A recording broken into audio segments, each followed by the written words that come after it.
the latest GB News travel. Good evening, I'm Johnny Ratner. Long delays in South Yorkshire on the M1. Two lanes are blocked off northbound. It's the two left lanes shut at the Barnsley South exit junction 36 at the scene of a multi-vehicle collision. In West Yorkshire, the M62 is partly blocked westbound. Junction 26, the M606 chain bar interchange just south of Bradford, of course, because of an ongoing incident there. In Warwickshire, just west of Edge Hill, the A422 has been closed. Investigation works underway following an accident. On the Essex stretch of the M25, a lane is closed off on the clockwise exit at junction 30, the Lakeside A13 exit, where a car's broken down. Recovery work is underway. And on the M5 in Somerset, one lane remains closed southbound from junction 24 to 25 towards Taunton following an accident. Long queues through Bridgewater as you divert. And that's the very latest. You can stay up to date throughout the day by visiting our website, gbnews.com.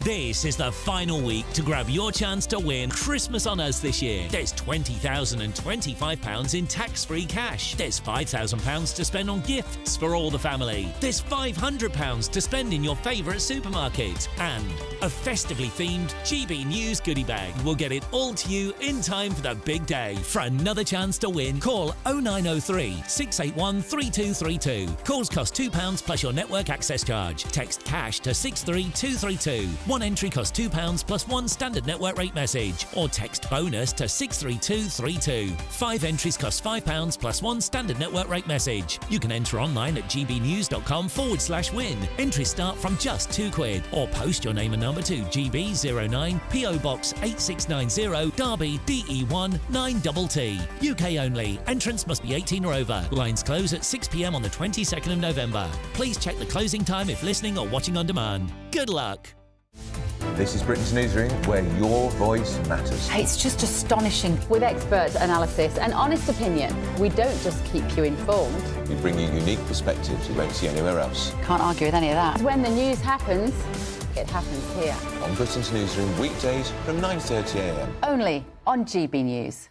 Every Saturday, 10 till 12, we'll bring you all of the news that you need to know. We'll also remind you that there is so much to smile about. It's my favourite time of the week. I get to relax, enjoy some light-hearted stories, and let Ellie teach me about fashion too. That's Saturday Morning Live, every Saturday, 10 till 12. Only on GB News, Britain's news channel. We're proud to be GB News, the People's Channel. And as you know, we always love to hear your views. Now, there's a new way of getting in touch with us at gbnews.com/your say. By commenting, you can be part of a live conversation and join our GB News community. You can even talk to me, Bev Turner, or any of the members of the GB News family.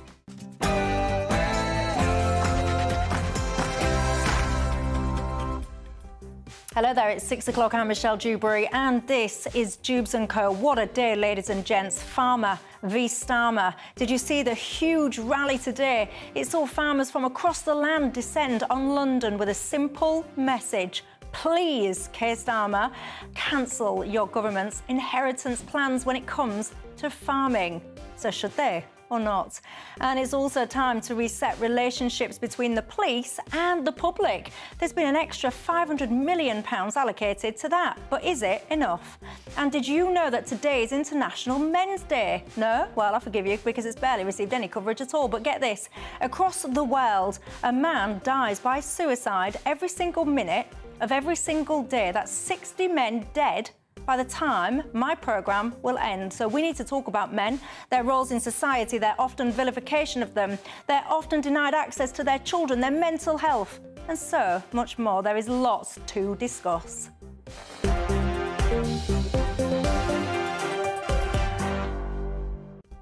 Have you also seen in Scotland, have you seen that? The winter fuel allowance plans U-turned. What do you make to that? Keeping me company to get stuck into all of that and more. My panel, Charlie Downs, the political commentator, and Matthew Laza, the former Labour advisor. But before we get stuck in, let's cross live for the 6 o'clock news headlines.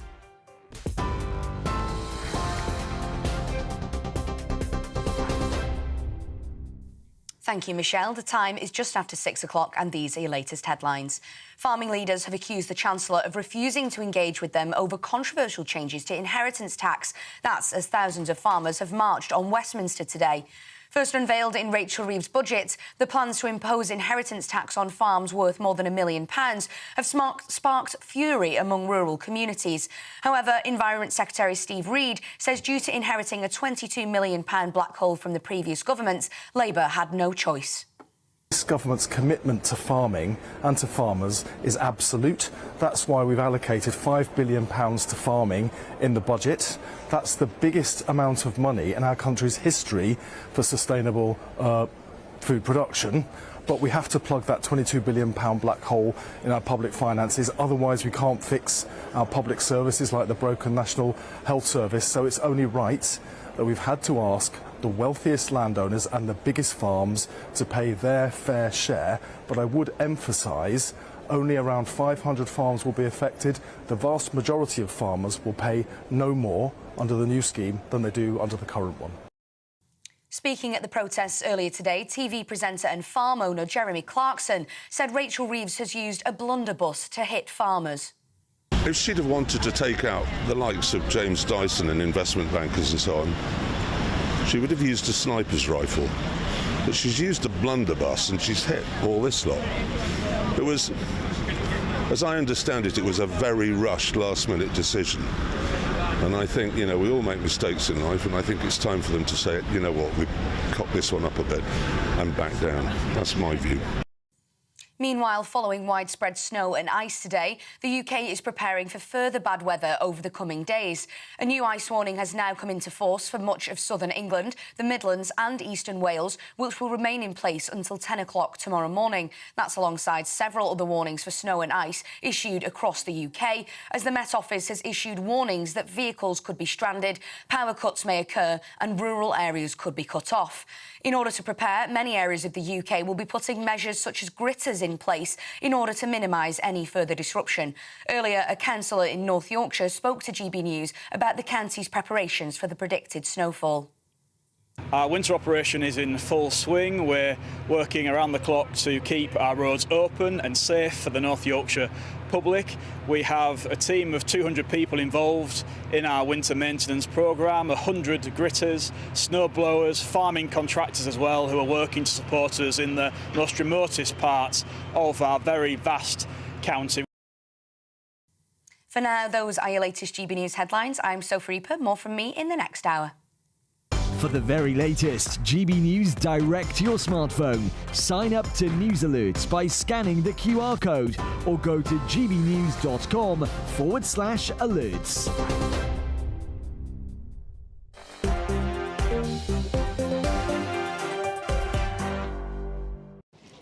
Thank you very much for that, Sophie. I'm Michelle Dewberry and I'm keeping you company until 7 o'clock this evening. Alongside me in my panel, I've got Charlie Downs, the political commentator, and Matthew Larser, the former Labour advisor. Good evening, gentlemen. Good evening. You're very welcome tonight.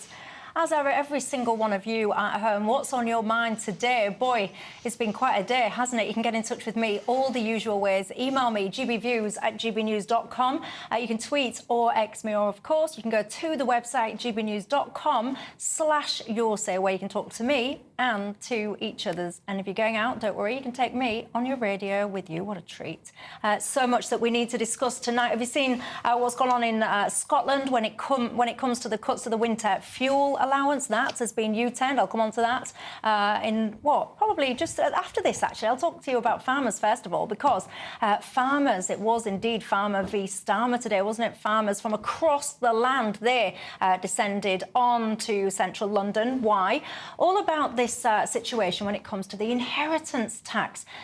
Jeremy Clarkson, he was there. He was very loud, very present. Let's listen to what he had to say. I do want to finish, if I may, with a message to the government. I do. Not a shouty one. It's this. For the sake of everybody here, and for all the farmers who are stuck at home today, paralysed by a fog of despair over what's been foisted upon them, I beg of the government to be big, to accept that this was rushed through, it wasn't thought out, and it's a mistake. That's the big thing to do, admit it, and back down. Thank you, everybody. Yes, go on, Clarkson. I can hear many of you cheering from your surfers. Let's listen there to Keir Starmer. Very important for me to keep making the case that it's only farms and assets over £3 million in a typical case of parents wanting to pass on to their children, and therefore for that reason I'm confident that the vast majority of farms will not be affected. I grew up in a rural area. I know firsthand that rural areas, farming communities, they do need the investment that we put in the budget.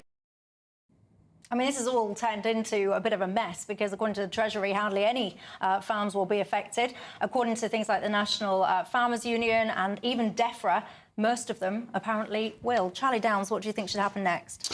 Well, if you look at the groups and institutions that this government has taken aim at over the few months that it's been in power, who's it been? It's been pensioners, it's been pubs, and now it's farmers. This is the lifeblood, the guts, the bones of Britain that they are hacking away at here.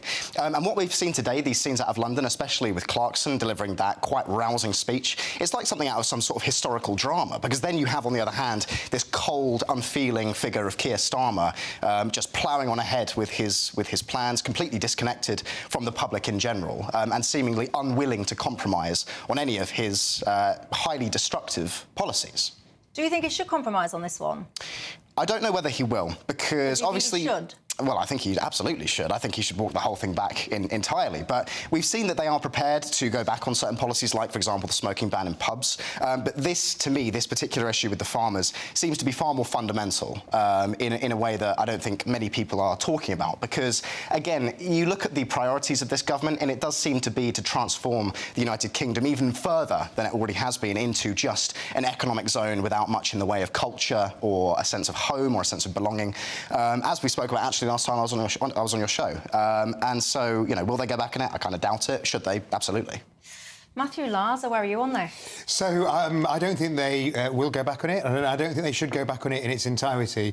I think what they need to do is make sure in the detail that it really does only affect a handful of very large farms, because the £1 million thing is slightly misleading, because if most people are leaving a family farm, they will leave the two parents leaving to their children, £1 million each plus £1 million allowance for the farmhouse. So a lot fewer than, obviously a lot more than 500 farms are worth more than £1 million. I don't bore you with the detail, but there's the problem is there's a thing called business property relief, which farmers also claim at the moment, and it's unclear, which is things like the cost of the combine harvester, which can cost £500,000. At the moment, the detail on how that's going to apply to farms is a bit vague. I predict that what you'll do is you'll see they'll make sure that farmers don't do too badly out of that. So they've got to make sure that only those very large and there are some people who use farmland to minimise their tax bill. I mean, James Dyson's been telling us the world's going to come to an end. That's James Dyson, who's bought a load of farmland.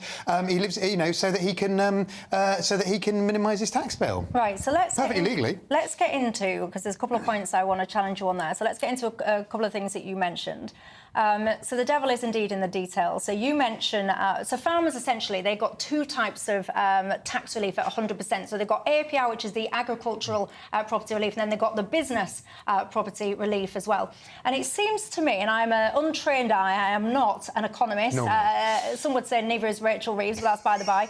I'm not an economist, and I will stand corrected if anyone wants to correct me on this. But the government has calculated, the Treasury's calculated their figures by going back, I think it was to 2021, I think was the year they picked, and looking at the APR claims that were put through. That's where they seem to have got the basis of their figures from. And the criticism that's coming and the disparity and the disconnect between the sets of figures between, say, DEFRA and the NFU and then the Treasury appears, to my untrained eye, to have come from the fact that they have completely forgotten or, whatever, overlooked the BPR element of these farming claims. So to me, it seems like a school child's error when doing the maths. Am I being harsh? No, I think you've brilliantly explained it. The issue at the moment is on the business relief, or just things like the combine harvester. It's the non-land assets of the business. At the moment, it's not absolutely clear how it's going to apply to farmers. And so I think you're right. What they need to do is to make sure that they do hit this 500. They're going to have to be pretty generous in that when they actually publish that detail. So No, I mean, otherwise they're going to have egg on their face because they're going to be affecting more than 500 farms. So we can kind of nicely conclude that we think that they've got some of the sums wrong. So let's just focus on the APR then. So this is what it all centres on.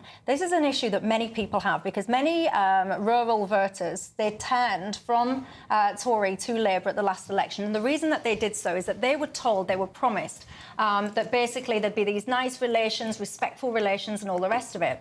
But when I was looking back at some of the comments that Steve Reid made when he was the DEFRA secretary, he said in November and December last year, so not one but twice, on two separate farming events, he categorically said that he would not change the inheritance rules, including changes, tinkering with APR.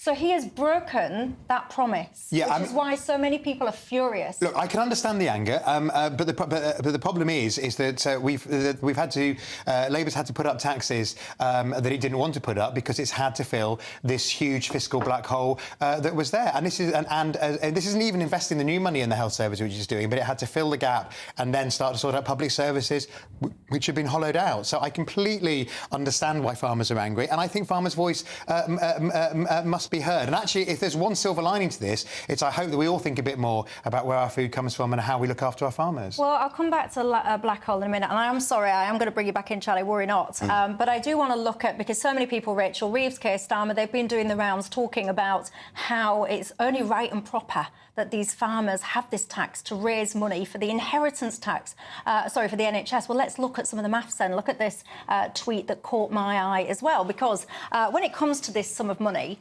560 million pounds is the amount of money that this tax is due to raise. And when we look and we talk about raising funds for the NHS, guess how much or how long this money will fund the NHS for, everybody? Do you know the answer? A couple of hours? 25 hours. 25 hours. So, Matthew Laza, it makes a mockery of what your government is saying. No, because nobody is saying that this money is going to fund the transformation of the NHS. But what it is it's part of the package, which includes things like the rise in national insurance that employers are facing, because together all these bits enable the government to fill the black hole, start to put the NHS, increase defence spending. And actually, one of the things that's being funded is the largest ever package of support for farmers. It's the largest. The farm budget is actually going up. So, yeah, absolutely. It's not going to transform the NHS in itself, but it's a part of a jigsaw that the whole picture is about sorting out the public finances and sorting out the public services. And anyway, the black hole that you also mentioned, which is apparently why everyone's got to do all of this, everyone just rolls their eyes and groans when everyone says that from the Labour side, by the way. And many people will push back and say that that was never fully itemised, that £22 billion, and a massive chunk of it actually came from the money that the Labour government decided to spend on public sector pay rises. But anyway, what do you think that all of these kind of backtracking and U-turns, and sorry, Charlie, because I feel like I've had a bit of a rant there, I do apologise. I've been desperate to get it all off my chest, everyone. Yes. I'll tell you that for free. What do you think this does to the Labour brand, if anything at all? Well, I mean, I think the Labour brand has already... I mean, they've already lost the working class in general. Whether we can include farmers in that, I don't know. That's kind of up for debate, I would say. But they are the party of the managerial class. They only think of the country in quantitative economic terms. They don't think of it as being a land that has a history and belongs to a people. I'd like to actually talk about the concept of inheritance, because, you know, everybody, as I say, talks about it in these quantitative economic terms, which are important, don't misunderstand me. But there is a qualitative, metaphysical aspect to inheritance that I don't see many people in the mainstream discussing, which is important because, you know, an inheritance is something that you work your entire life for to then deliver to your children, to create a sense of continuity, a sense of permanence, a sense of history and tradition, which is something that in this country we had literally unbroken. We have had unbroken for thousands of years. And so these sorts of policies that Labour, but also the Conservative government, are implementing breaks that continuity. And as Thomas Carlyle, the great Victorian writer, said, permanence is the first condition of all fruitfulness in the ways of men. And this is something that our ruling class completely forget because they only think about the kind of, you know, the election cycle, they only think in the short term, they don't think to the distant future. And I think this latest incident with the farmers is one of the clearest examples of that mindset. Yeah, but you say that when it comes to people having an inheritance, I'm against inheritance tax, but when you say that people work really hard, this is their life's work, all the rest of it, creating this inheritance to pass on, many people will be shouting at the screens, hang on a second, many people bought property and then it's gone up sky high without them doing a single solitary thing. Well, I mean, there are a number of reasons for that. I mean, none of these things exist in a vacuum, and you can't just take things, one issue at a time. There has to be an understanding of the entire situation that we're in, which is that we are governed by a style of politician that doesn't think of these things in the way that they should. I mean, when it comes to property prices, I would point to immigration as being one of the prime causes of that increase in price, because supply is not meeting demand, because we are inviting in millions of dependents every year. And that is part of the package, part of the programme that is offered by the kind of politicians that we have in the West everywhere. Look, I'm going to go to a break, but when I come back, there's a few things that we need to discuss, ladies and gents. Policing, how do we reset the relations then between police and communities? And also, we've just been talking about Labour promises, winter fuel allowance. We know the story about this by now, but have you seen the latest U-turn on that in Scotland? That's not going to be happening. What do you think to that? Should the changes follow suit in England? Will they? Won't they? Should they? You tell me. See you in 2. I'm Christopher Hope. This is GB News, Britain's election channel. This is GB News, Britain's news channel.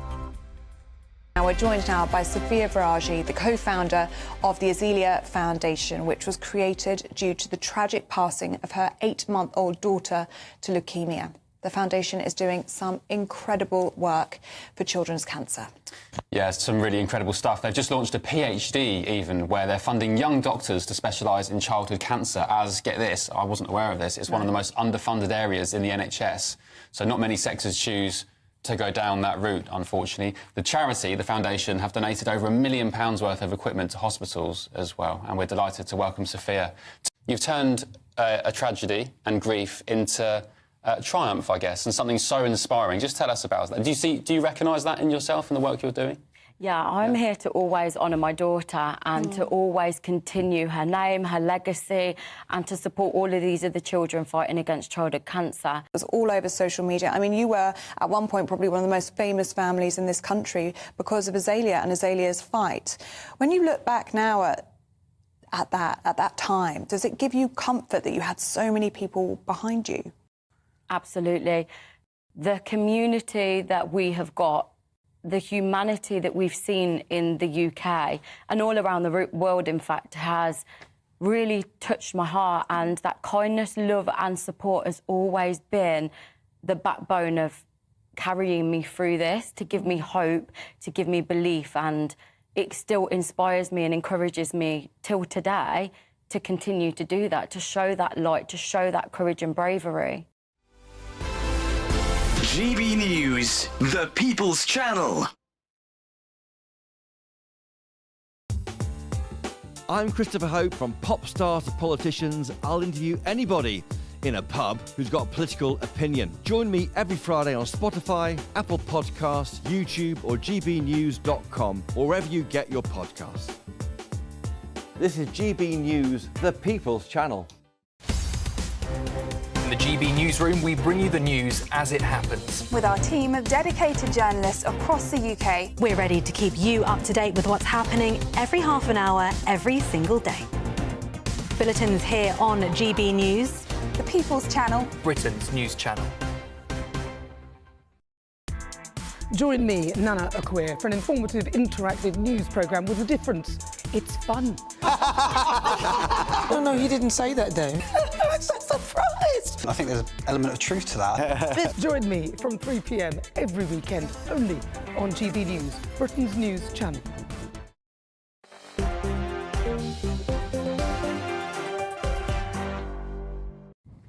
Hello there, Michelle Dewberry, keeping you company until 7 o'clock tonight. Farming, ladies and gents, that's got so many people hot under the collar today. Did you see that rally? I'm asking you a simple question tonight. Do you think that the Labour Party should U-turn, scrap their plans when it comes to these inheritance tax changes, or not? The debate is rumbling hard at the moment among you guys at home. Keep your thoughts coming in. I do want to talk about a different matter that I know equally affects us all, policing.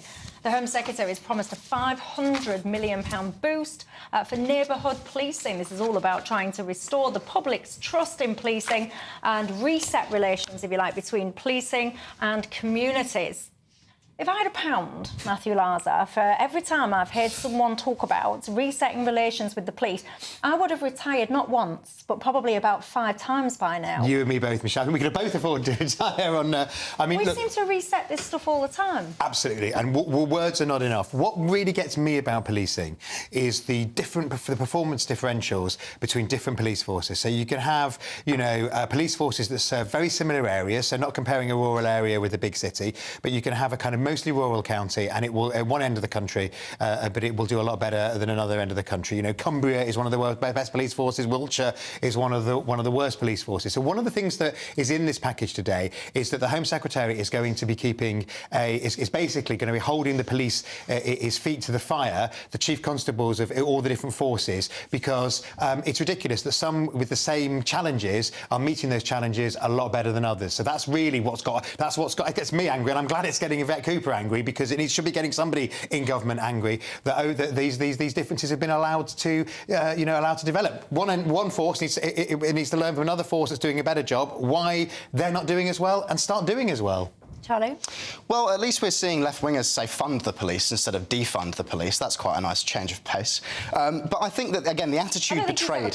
No, I haven't. Oh, no, I'm not talking about you, Matthew, but I'm talking about people who are fellow travellers. To the left of me. There's quite a lot of space there. Indeed, yes. But, again, the attitude betrayed by this policy suggested, which is just dump more money into the police and that will fix the problem.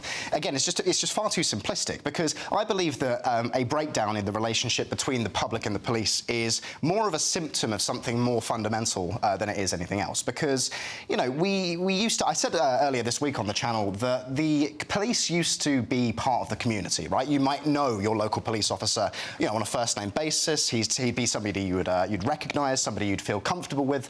And now people view the police as being these kinds of agents of the state, this alien presence, this very militarised kind of force.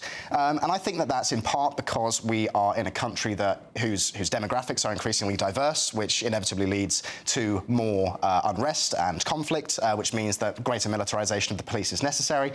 But also, again, we are governed by a state that seems not to serve the interests of the British people and seems instead to serve different masters. And so, again, it's kind of no surprise that the relationship between the police and the public is breaking down. So I don't think that these measures are going to work. It's sort of like putting a plaster over a bullet hole, in my opinion.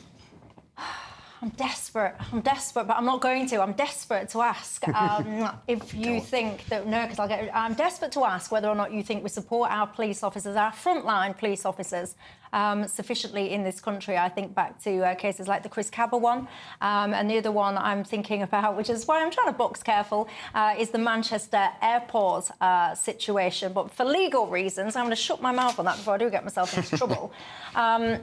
Because people, many current and former police officers get in touch with me all the time, and what they'll say to me is that they feel that it's the priority coming from the top that's misguided, perhaps, shall we say. Do you think that's fair? I think that sometimes police forces have been badly led. Peter Blexley, the former Met detective, is often with us on GBNews. Absolutely. If you just sit down with Peter for 20 minutes over a cup of tea, the stories that he can tell you, I think one of the most... I'd make Peter Blexley in charge of the nation's policing, because, he says that one of the things when he's gone out in recent times with the police is that they spend so much time dealing with mental health emergencies that should be dealt with by the NHS. They're forced to go to an incident because of, health and safety, people from the health service won't go into, etc. But I think what you've got to do is have real leadership that tackles the problems that people care about. So you're absolutely right. I agree that the neighbourhood policing is important.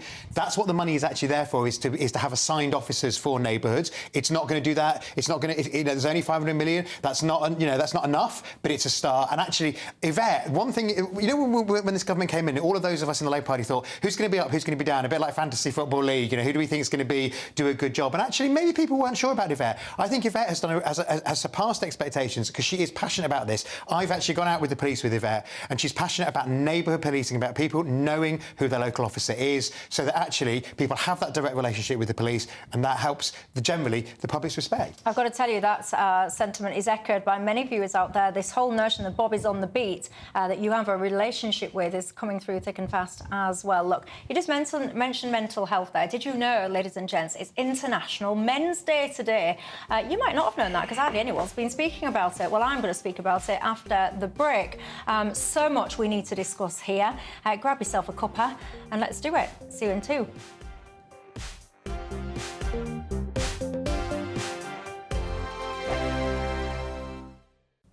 Good evening. I'm here with your latest GB News weather update from the Met Office. Lots of cold weather around at the moment, some harsh frosts, also some wintry showers in places too. But why is it unseasonably cold? Well, the low pressure system that brought the last night's heavy rain and snow for some parts has now cleared away towards the east, and that's allowed for us to drag in our air from the north, a cold direction, bringing Arctic air to many places.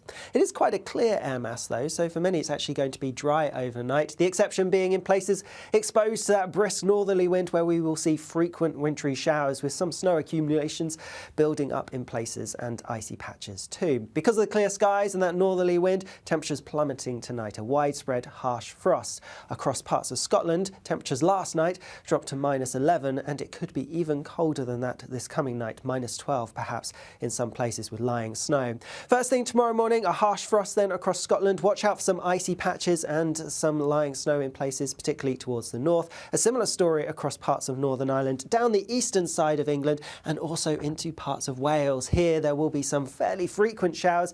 They could quite readily be falling as sleet or snow, and so some disruption is quite likely as we go through the morning rush hour. Elsewhere and further inland, a lot of dry weather to be had, and it is generally going to stay dry and sunny as we go through tomorrow. But still, in areas exposed to that brisk northerly wind, we will continue to see some showers, and they could penetrate a bit further inland at times. These temperatures are significantly below average for the time of year, and when you factor in some strong winds coming from the north, it is going to feel bitterly cold. As we go into Thursday, there is the potential for some unsettled weather to push into the southwest. Bit of uncertainty, we could see some heavy rain, perhaps even some snow over the higher ground here. Further north, it's a similar day to today really, wintry showers continuing to pile in from the north, otherwise some sunny spells. By Saturday, things are looking very wet and windy indeed. I'll see you again soon. Bye-bye. The latest GB News travel. West Yorkshire, south of Bradford, the A58 Whitehall Road is blocked westbound off the Chain Bar roundabout just off the M62 where a lorry is on fire. In Leicestershire, the A6, the Leicester Road, is blocked southbound to the southeast of Leicester for a police investigation at Great Glen off the Archers roundabout. And on the M20 in Kent, the outside lane's blocked coastbound at junction 4, the Leybourne-Snodland exit, following an accident causing long queues. There are long queues on the A2 coastbound in Kent at the Gravesend Tollgate Services exit following an accident causing long queues of over an hour. And on the M4 north of Bridgend, one lane shut westbound at junction 35 after a lorry and a car collided. On London Underground, severe delays on the Jubilee line and on the Central line between Leytonstone and Hainault this evening. And that's the very latest. You can stay up to date throughout the day by visiting our website, gbnews.com.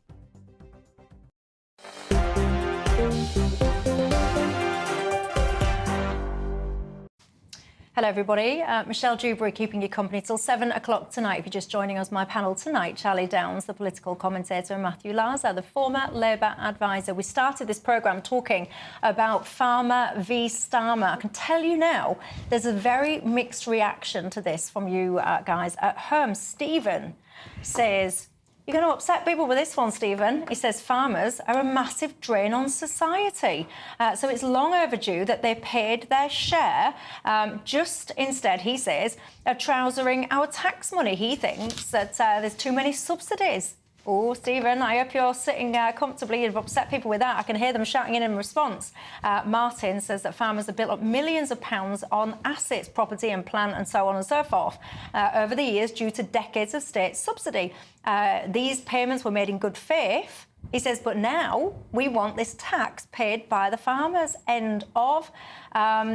You really are divided on this. Bill thinks that Labour have got their numbers completely wrong when it comes to how few farms will be affected by this. We had that discussion earlier on. Danny said, well, if they're going to, on one hand, give all of this money apparently to farming, why are they even bothering taking this small amount from them on the other hand? But I've also got to tell you as well, there is a huge amount of support for farmers among you guys at home that absolutely do want to see the Labour Party performing a U-turn. Keep your thoughts on that one coming in. And speaking of U-turns, I don't know if I got a little bit overly excited. I think maybe a touch. Maybe a touch, yeah, about the winter fuel allowance in Scotland. Tell us what's going on. Absolutely. So what's happened today is Anna Sawar, who's the leader of Scottish Labour, who had a great result in the UK, the Westminster election for Scottish Labour, so, you know, is certainly challenging to run Scotland. He said that if he wins the election for Holyrood in 2026, he would reintroduce the winter fuel payment in Scotland. So Scottish Labour would do what the rest of UK Labour has taken away, and he's challenging that because the SNP has been under a lot of pressure to use the money it's got to do just this. It's resisted it so far, but it's the Scottish budget in 2 weeks' time, so he's piling pressure on the SNP. So they may do something in 2 weeks' time. He's saying he'd do something in 18 months' time if he wins and becomes First Minister. What kind of outcome would that potentially lead to if you've got pensioners in England, you know, some would say freezing to death, but certainly being in a position where they can't or comfortably put their heating on. And that's the complete opposite in Scotland. Yeah, so I mean, absolutely, and you know, the kind of question of sort of English Parliament has died down. It was big just after the Scottish referendum, but it's died down a bit. The kind of resentment of English voters. Public sector spending in Scotland is significantly higher than anywhere else in the UK, and that is basically funded by effectively English taxes being transferred to Scotland. That's controversial. Scots claim it's different. Some Scots, the SNP does. So if you're a pensioner in England and you're going to be watching people in Scotland getting a winter fuel allowance style payout, and it's your taxes, you ain't going to be happy. The issue, of course, the Scots would say is it is, of course, colder in Scotland than it is in other parts of the UK, it being further north, and therefore this is a particularly Scottish solution to a problem that is more acute in Scotland than in Cornwall, they would argue. Well, there you go. You can argue, get in touch and tell me your thoughts on that. We're just talking about policing as well. One of my viewers, he's been in touch saying, you're talking about bobbies on the beat, but it's all about what can they actually do, Michelle. He says, our local bobby used to give us a clip round the lughole, his words, and send us home scared to death of him. These days, it would be nothing of the sort, but should it be anything of the sort? Would you appreciate your local bobby on the beat giving your child a wallop, a clip round the ear? Have we moved on past that or not? Look, today is a very important day that I want to discuss with you all. I don't actually think it's had enough coverage, if you ask me. Today is International Men's Day. When it's any other day, we don't stop hearing about it from the second we open our eyes until the moment we go to bed, do we? But this day seems to have not really got that much of a mention. One of the stats that focused my attention very much is the issue of male suicide. And, you know, globally, every minute of every single day, one man dies by suicide. So we start the programme at 6, your next one's on here at 7 o'clock. Obviously, that's 60 men will have died whilst we're on air. And it got me thinking about the broader question of what is going on. I'm not a man, obviously, but I feel I have got a son, so it's a very important issue as well to me, but I feel that often men are getting vilified in society. I think you used to be regarded as hunter-gatherers, protectors, and I think so much has gone on now where we've kind of equalised women, and I wonder if that's left men feeling confused about their role. You've got the whole mental health issue, and where are you on some of these topics? So on the topic specifically of International Men's Day, I think that in and of itself is a symptom of the extent to which our societies have become feminised. The idea that what men are crying out for is a pat on the head by some, faceless institution that's going to give them their own day, completely fundamentally misunderstands the problem. Because I am of the belief, speaking as a young man that has grown up in, modern society, I was born in 2001, I've seen the way that men are sort of thought of, the way men live in the modern world. And ours is a society that is completely oriented against heroism and duty and purpose, and is more interested interested in egalitarianism and fairness and all of these sorts of things. And while to a certain extent that sort of thing is important, men don't want to feel loved. Men don't want to feel equal. Men don't want to feel like they're good little boys. If I may finish, Michelle. Men don't want to feel loved. Men want to feel powerful. Men want to feel like they have a role and a purpose in the world, because that's how men get their sense of satisfaction and fulfilment in life. And I say that as somebody, you know, who very much feels that way. And I think that if you speak to most young men who are finding escape in things like computer games and that sort of thing, that's absolutely the impulse that they are chasing, whether they know it or not.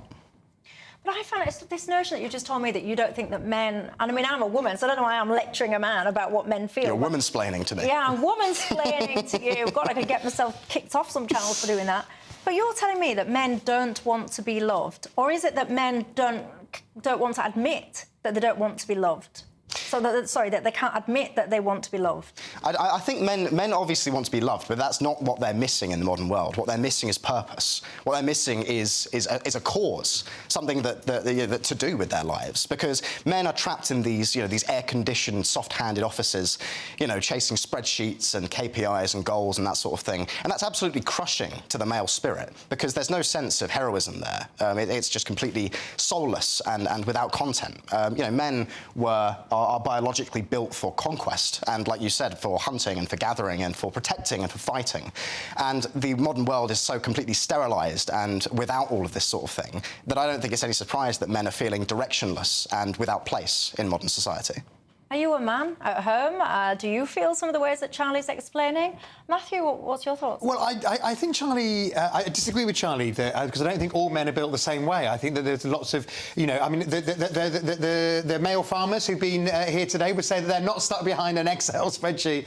And I think I support International Men's Day. I think it's great that you're highlighting it, Michelle, because, as you say, the mental health challenges that men face, and it's not just mental health, there's also physical health challenges that men face that don't talk about it, partly because blokes don't like talking about their health in the same way. So if it gets guys talking, not talking to each other, because actually we found with women's health, for example, women sharing experiences is a hugely beneficial thing. So this isn't about anybody lecturing the fellas. It's about just trying to say to fellas, it's okay to talk about something other than football. I mean, yeah, I think we need heroism from men and from women in our society. We know all different types. I think it is challenging now for young men. I think we have seen a big change in the role of men. I'm a good deal older than Charlie, and therefore, seeing that change means that people may feel destabilised, and that's why I think it's fine to say you don't have to be like this. There isn't a sort of blueprint on how to be a man. It's a complicated thing, and it's a thing that's constantly evolving. So let's talk about it. Let's have that conversation,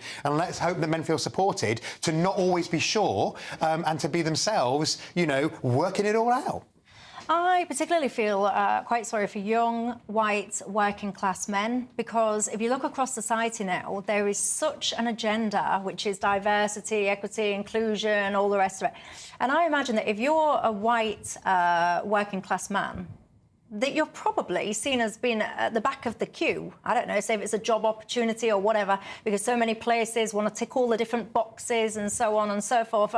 Do you agree with that sentiment or not? Yeah, I do agree with that sentiment. I think that white working class men, just white men in general, have been thoroughly demonised by all of the institutions that have power in our society, whether it's the universities or the corporations or the HR departments or the government itself. They all seem to take aim at young white men because... Well, I think there's a number of reasons for it, but again, at base, I think that there is an attack on the very principle of masculinity, because masculinity is what builds the world, and we're governed by people who seem only interested in destruction. But well, I think masculinity. I mean, I don't think it's only men who build the world. I think women play. I mean, without women, we wouldn't have any. We wouldn't have the next generation. So, I mean, I think it is confusing. I mean, look, it's not just about young men. There's a great a movement called Men in Sheds. Have you heard of this? Which is what they do is groups get together, and because often older men get, if they've lost a spouse, they get very lonely and isolated. So, some older men, obviously, they were, so there's a great Men in Sheds movement, which is around the country. What they've found is if you sit people down and say, oh, let's have a nice chat about how you feel, people just close up, particularly people from an older generation. So what they do is it's a bit like the Repair Shop, the TV show. They get people to go in a shed because a lot of men love their sheds, and they mend things or they're making things, and apparently they just really get talking because it's natural to have a conversation conversation with your mate at the next workbench in a way you're not going to if some social worker tells you you must sit down now and talk about your feelings. And that's really helped with some people's sense of isolation. So it's about finding different solutions to support men as life changes. Nobody's saying that everybody's got to be like a sort of lefty dream of, you know, of a new man. But it's supporting men in their journey. Two quick points here, Michelle, if I may. The first is, I think that what you said earlier about men needing to talk about their problems, and Michelle, you touched on this as well, the idea that we should be talking about our mental health to one another, again, misunderstands men in general. Because, you know, when I was in my mid to late teens, I felt very directionless and purposeless and I was struggling with my mental health, to use the modern sort of language. But as soon as I joined the gym and started training kind of, you know, martial arts and that sort of thing, all of that disappeared, because I think men are fundamentally physical creatures. Whereas with women, I think the kind of talking therapy does work. I think my experience with women in my own life, that's absolutely the case. But all of the young men that I know that joined the gym or started training sports or martial arts or anything else, that has been the single greatest remedy to their mental health troubles above everything else. And so, you know, I think that there needs to be a mainstream conversation about that things like International Men's Day just don't address. Well, yeah, there we go. So there you go. That's interesting perspectives, different opinions there, especially in terms of whether or not we need an International Men's Day. One of my viewers has got in touch and said, Michelle, you are absolutely off the mark with your suicide statistic. He says, I'll be out by a factor of 100. Well, I'm not actually. And I know it's such a shocking statistic, so I will say it to you again. So globally, this is not a UK thing. This is globally. One man every minute of every day dies by suicide. Look it up if you don't believe me. It's absolutely shocking. Something is going wrong in society. I've had suicide ideation myself. I don't wish it on anyone. It's horrendous.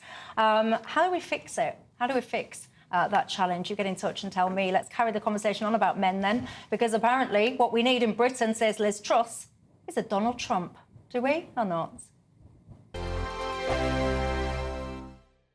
This is GB News, Britain's news channel. Recruiters are warning that if you're not tech savvy, you could be missing out with your CV failing to make it through an AI-powered sifting process. So we've gone from sort of computer says no HR people ticking boxes to AI, right? Is that right? Yes, well, this applies once you're in the job as well, as a recent report revealed that employees expect AI will manage an average of a third of their tasks within the next 12 months. Well, joining us now to discuss this is Cosmo Curry, founder of Van Kuysen, a leading company in technology recruitment. Morning, Cosmo. Morning. Good Hi, morning. Ben. Well, Hi. yeah, thank you for joining us. It's very interesting, isn't it? Because AI is, of course, on the rise and now in the workplace and in universities and things. Another article came to mind. There was a student recently, I think it was in the news just the other day, that got in trouble for using AI. So there's, you know, for exam purposes and essays. So there's lots of different ways that it can be a good thing and a bad thing. But you're, of course, here to talk about the ways in which AI is a good thing within the workplace. Absolutely. I mean, AI is here to stay, for sure. And we're seeing this rise of people using it in such a clever format. The other side of it is also we're seeing people who are using it and during the process of that, they are losing their character. We're losing the actual insight into the individual behind that. And so we've kind of got this kind of mix. I think AI is phenomenal when you're looking at it from a point of view of optimization, point of view of speed, getting results. But I think we have to remember that, you know, the fundamental of recruitment is people. And we cannot substitute the people, the personal aspect, by replacing that with AI. GB News, the People's Channel. Mark Dolan tonight is your weekend dose of news, debate and entertainment. This sounds like a wild conspiracy theory. Don't miss My Big Opinion. Mark Meets at My Take at 10. Democracy is a funny old thing. And we don't do boring, not on my watch. I just won't have it. Let's go and get another glass of that bubbly. You've earned it. That's Mark Dolan tonight, Saturday and Sunday, 9 to 11, only on GB News, the People's Channel, Britain's news channel. Join me, Camilla Tominey, for a frank and honest discussion with those in power that cuts through the spin and gets to the heart of the issues shaping our nation. You haven't confirmed that you want to stand as leader, but you haven't ruled it out either. This report basically says that he's not fit to stand trial. Is he indecisive? Incompetent? I deliver the dose of reality Westminster needs. That's the Camilla Tominey Show at 9:30 every Sunday on GB News, the People's Channel, Britain's news channel.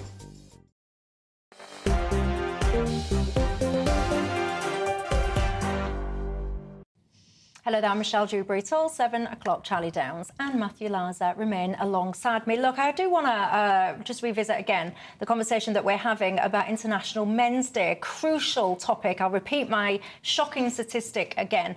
One man dies of suicide every minute of every day. This is a global statistic. You said you had 2 points to make. You just made your first one before the break. What's your second one, Charlie? The second one is Matthew, you said something about how men don't want a kind of a checklist to fill out about what constitutes being a man. But I actually disagree with that. I think that in the modern world, we are taught that choice is the most important thing, that choice and so-called mobility, social mobility, is the most important thing for a society to offer people. But I actually disagree with that. I think what people really want, what people crave, and what modern people don't have, is security and stability. I think what young men want is exactly that. I think young men want role models to emulate. I think they want a form of a man to model themselves after. And this idea that all people can just be these perfectly kind of self-actualized, self-creating individuals is not true for most people. I think it's true for some people, but I think most people do want to be told this is what a man is. And now you go out there and you do your best to become this. But aren't we all going to latch on to different sorts of men? I mean, there's a lot of people who can have role models that aren't Andrew Tate, you know, who is the role model for a small minority of men, a rather troubling role model. But, Indeed. you know, people want to have a whole range of role models, partly because people have different interests and different excitement, you know. And what I think is that people don't want you to be told either that, you know, if you are a bit of an action hero, you know, you shouldn't, you know, that's kind of somehow that's problematizing what it means to be a man. There's going to be men are going to be able to do a whole range of things, from, you know, from action heroes to people who, you know, who do benefit from talking about their feelings, you know, from poets to soldiers, you know. But both of those things, interestingly enough, poets and soldiers, sometimes combined in the First World War. Indeed, yes, as Younger and others. But why is it that we think that Andrew Tate, for example, is popular? It's because he is doing exactly what I just said, badly, by the way. I think the ideal of masculinity that Tate promotes is generally negative for people, because it's kind of like babes and bling and cars and money and that sort of thing. And that's actually a kind of false masculinity, because true masculinity is about duty and purpose and, you know, creating a safe space to raise a family and this sort of thing. But, you know, I think that it comes back to heroism. I think that what young men and men in general crave is a sense of heroism, because there is something heroic about the poet. There is something heroic about the soldier equally. It's just a different type. I mean, I think the problem for men is if men are told constantly they are wrong, if people are told constantly that what you're doing is wrong, then you kind of rebel against that. I think that Andrew Tate is, if you're a young man who feels that you don't fit in, that society is, you know, the men are being treated as a problem, then effectively you're going to turn to somebody who says, no, you're not a problem, you're actually the right thing. And I think, as you say, you can be, you know, you can have heroes of all different kinds, and actually, you know, being a man, just as being a woman, is not problematic. It's how you challenge, how you take on life, it's how you should be judged. And look also at the revealed preference of our culture, where we are, you know, fed these egalitarian messages. Actually, the kind of the idols that are created in our popular culture, it's all superhero movies and these kinds of stories about the kind of the valiant heroic figure, because, you know, we're not allowed to have that in day-to-day life, so it emerges in pop culture like that, even though our society seems to be completely oriented against that kind of narrative. I want to just bring some of the viewers in at home, because lots of you are listening to this conversation and joining the conversation among each other, which I appreciate. Thank you. So Linda says, Michelle, I'm a woman, but I agree with Charlie. She says that she feels that women have basically emasculated men. Carlos, he's got in touch and said, Charlie says men want to feel powerful. He says he finds that ridiculous. He says that whole notion of feeling powerful smacks of narcissism and an inferiority complex. He says he's a man and he craves peace of mind, personal freedom to enjoy his hobbies. One of my other viewers, Richard, says that one of the key things people need to focus about when it comes to men's mental health, he says, is the child maintenance service. He says that there's a whole debate that we could have about that. Mandy, she's been in touch, saying the bottom line is, Michelle, that most women want men to be more manly. What do you think then about that? I mean, there's a few points there, viewers' points you can pick on. Pick any of those that you would like to respond to, I guess. I suppose I should define what I mean by powerful, because I understand that means different things to different people. I mean it as against helpless and hopeless, because I think a lot of men do feel helpless and hopeless. They feel unable to act and impose their will on the world, because we live in this highly coddled, regulated, managerial society that doesn't allow men to truly, express themselves, if you want. And when I say express themselves, I'm not talking about going to therapy sessions. I'm not talking about doing, art to talk about your mental health and all the rest of it. I'm talking about imposing your will, understanding what your role is in the world, understanding what you've been put here to do and acting on it. Because many men, I don't think, feel that they can do that. But then, like that viewer just said, that people are different, aren't they? What works for one man won't necessarily work for another man, and how someone feels a sense of purpose and validation and whatever will be different to how a different person feels purpose and validation. What about this viewer saying that women have basically, how does she word it? Yeah, masculine, yeah. Yeah, that was it. Yeah, I'm not sure. Look, I think that obviously as women's rights have, as women's role in society has got big, the percentage of women in the workforce, and I'm not that old, in my lifetime has absolutely revolutionised. The idea, the mum stayed at home, which was just, when I was a kid, my mum and dad were divorced. We were it was a big deal. We were the only divorced family in the kind of Brookside style clothes, and we were treated as a little bit as a little bit weird. So things have changed an awful lot. I think the big problem is it's not about emasculating men. It's about empowering men to actually say that they can that they can talk about things. For example, it's not women forcing men to talk about their health. Men, if you ever talk about especially when you get over 40 like me, when men start to go, have you got a bit of an issue when you go to the bathroom? And of course, because prostate cancer is a huge killer, men don't talk about it, and therefore it's not been tackled in the same way that brilliantly that breast cancer has, because women have empowered themselves to talk about their own health. And that's not emasculating men, it's ensuring that they survive for longer. Helena, she's been in touch and said, you all talk about male role models, and she says many men leave their children, and a lot of children grow up in single children households. Which is maybe the purest expression of anti-masculinity I could possibly imagine, because it's shirking your duty, your metaphysical duty as a man and as a father to raise your children. And this is what comes of this idea that choice is the most important thing, because, why shouldn't, in the modern society that champions freedom, why shouldn't men have the right to leave their families? Men need to be told what to do in life, because that's what grants you a sense of purpose. Well, there you go. That's a very interesting conversation. You will have heard things you agree with and that you disagree with, but what I feel passionately about is the conversation. It is International Men's Day today. I started this segment with a statistic that I'll end with again. Every minute of every day, one man, this is globally, one man dies by suicide. Something is going wrong in our societies, and we need to look at what that is, have honest and harsh conversations and try and address it. And if you are struggling, there's no shame in struggling, so please do ask for help with whoever you can reach out to. But for now, that's all I've got time for. Gents, thank you. Thank you. Thanks. Thank you at home. Have a good evening. Night.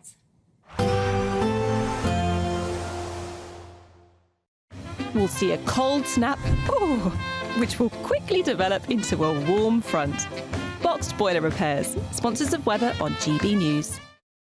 Good evening. I'm here with your latest GB News weather update from the Met Office. Lots of cold weather around at the moment, some harsh frosts, also some wintry showers in places too. But why is it unseasonably cold? Well, the low pressure system that brought the last night's heavy rain and snow for some parts has now cleared away towards the east, and that's allowed for us to drag in our air from the north, a cold direction, bringing Arctic air to many places.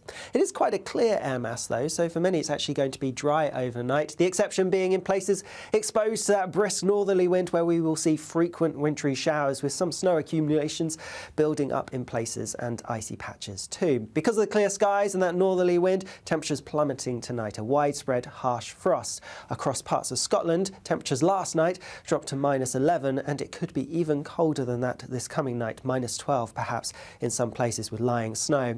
First thing tomorrow morning, a harsh frost then across Scotland. Watch out for some icy patches and some lying snow in places, particularly towards the north. A similar story across parts of Northern Ireland, down the eastern side of England, and also into parts of Wales. Here there will be some fairly frequent showers. They could quite readily be falling as sleet or snow, and so some disruption is quite likely as we go through the morning rush hour. Elsewhere and further inland, a lot of dry weather to be had, and it is generally going to stay dry and sunny as we go through tomorrow. But still, in areas exposed to that brisk northerly wind, we will continue to see some showers, and they could penetrate a bit further inland at times. These temperatures are significantly below average for the time of year, and when you factor in some strong winds coming from the north, it is going to feel bitterly cold.